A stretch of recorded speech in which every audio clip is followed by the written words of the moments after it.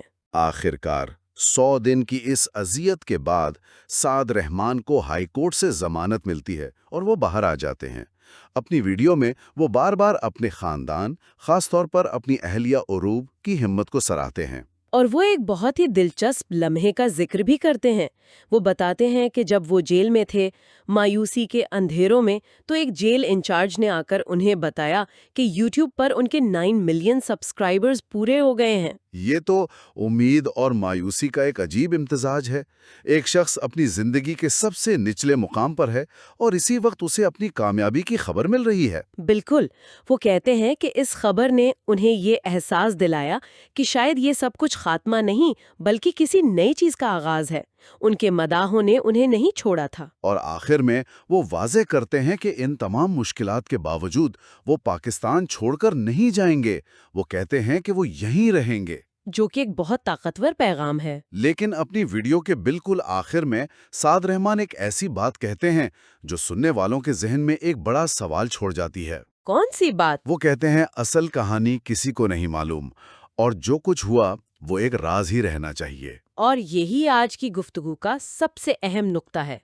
اتنی تفصیلات، نام، واقعات، سب کچھ بتانے کے بعد اس جملے کا کیا مطلب ہے؟ وہ کون سے پہلو ہیں جنہیں وہ اب بھی پردے کے پیچھے رکھنا چاہتے ہیں؟ کیا یہ صرف ان کی اپنی حفاظت کے لیے ہے، یا اس کیس کی حقیقت اس سے بھی کہیں زیادہ پیچیدہ اور تہ در تہ ہے جو انہوں نے بیان کی ہے؟ شاید بگ بردر کی پوری کہانی اور اس کے پیچھے موجود ادارے کی تفصیلات وہ راز ہیں جنہیں وہ کبھی سامنے نہیں لا سکتے۔ یہ سوال ان کی کہانی کو ایک عام ذاتی آزمائش سے بڑھا کر ایک بہت بڑی اور شاید نامعلوم سازش کا حصہ بنا دیتا ہے۔